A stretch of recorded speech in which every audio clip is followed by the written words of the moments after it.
আসসালামু আলাইকুম, সবাইকে স্বাগত জানাচ্ছি আমার মিডল ক্লাস কিচেনে। আজকে রান্নাটা একদম ঘরোয়া, সহজ আর ভীষণ মজার হবে। তো আজকে রান্না করব দুই পদ। প্রথমে মাংস, কুমড়ো, পুঁই শাক দিয়ে ঝোল ঝোল একটা তরকারি করব, আর তার সঙ্গে থাকছে আলু দিয়ে শাক, বেগুন দিয়ে চচ্চড়ি করব। তো আমি কিছু না, একদম আমাদের মধ্যবিত্ত সংসারের চেনা উপকরণ, কিন্তু না স্বাদটাই যে কতটা অসাধারণ হতে পারে সেটা আজকে রান্নাতে শেষ হলেই বুঝতে পারবে। তো চলুন আজকে রান্নাটা শুরু করা যাক। প্রথমে মাংসটাকে ভালো করে ধুয়ে নিয়ে পেঁয়াজ কেটে, রসুন, আদা রসুন বাটা, হলুদ গুঁড়ো, লঙ্কা গুঁড়ো, স্বাদ মতন লবণ দিয়ে ভালো করে খানিকটা সরষার তেল দিয়ে ভালো করে নাড়াচাড়া করে মশলার সাথে মাংসটাকে ভালো করে আমরা মিশিয়ে নেব। তো দেখতে পাচ্ছেন, ভালোভাবে আপনারা মেশাবেন। তো চলুন পরের নেক্সটটা দেখাচ্ছে। কিছুক্ষণ জল দিয়ে দিয়ে ভালো করে মাংসটা সেদ্ধ করতে হবে। তো পরিমাণ মতন জল আমরা দিয়ে ঢাকা দিয়ে দেবো সেদ্ধ হওয়ার জন্যে। তো দেখুন এখানে একদম ভালো করে কষা হয়ে গেছে, আর এখানেও দিয়ে রাখছি আমি কুমড়ো আর পুঁই শাকটা ভালোভাবে কেটে নিয়েছি। তো দেখুন এখানে খানিকটা পরিমাণ জল দিয়ে আমরা সেদ্ধ করার জন্য দিয়ে দেবো, ঢাকা দিয়ে দেবো একবারে। তো চলুন পরেরটা আমি দেখাচ্ছি। তো কিছুক্ষণ পর আপনাদেরকে আমি দেখাচ্ছি যে দেখুন এখানে একদম মাংসটা কষে চলে আসছে ভালো করে। তারপর আমরা খানিকটা মিট মশলা দিয়ে ভালো করে কষে নেব। আমরা মিট মশলা দিয়ে দিলাম। তো তারপর আমরা ভালো করে মশলাটাকে তেলের সাথে, মশলার সাথে, মাংসের সাথে ভালো করে কষতেই থাকবো।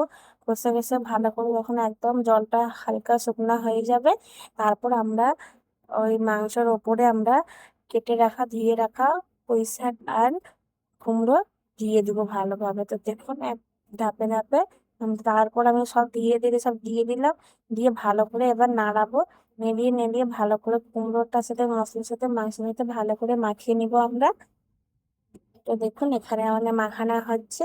আপনারা কোথায় থেকে দেখছেন কমেন্ট করে বলবেন। তো দেখুন এখানে ভালো করে আমি মাখিয়ে নিয়েছি। কালারটা দেখুন সেই আসতেছে, আর গন্ধটাও একদম দুর্দান্ত। একেবারে দেখেই মনে হচ্ছে এখনই খেতে ইচ্ছা হচ্ছে। আপনাদের রেসিপিটা কেমন লাগলো একটু কমেন্ট করে জানাবেন।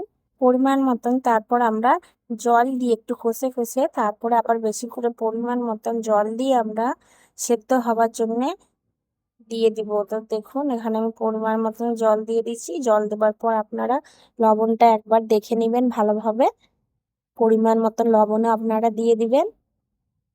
এরপর আমরা ভালো করে ঢাকা দিয়ে দেবো। আপনাদেরকে 15-20 মিনিট পর আমি তখন দেখাচ্ছি। ঢাকনাটা খোলার পর দেখুন এখানে আমাদের সিদ্ধ হচ্ছে, অর্ধেকটা সিদ্ধ হয়ে চলে আসছে। তো দেখুন এখানে একদম আমাদের তরকারিটা কমপ্লিট হওয়ার মুখে। আপনারা কেমন লাগলো একটু বলবেন। আপনাদের বাড়ির আজকে মেনু কি কমেন্ট করে জানাবেন একটু। তো দেখুন এখানে আমাদের রান্না অলমোস্ট কমপ্লিট হয়ে গিয়েছে। এবার উপরে আমরা একটু গরম মশলা দিয়ে ঢাকনা দিয়ে বন্ধ করে দেব গ্যাসটা।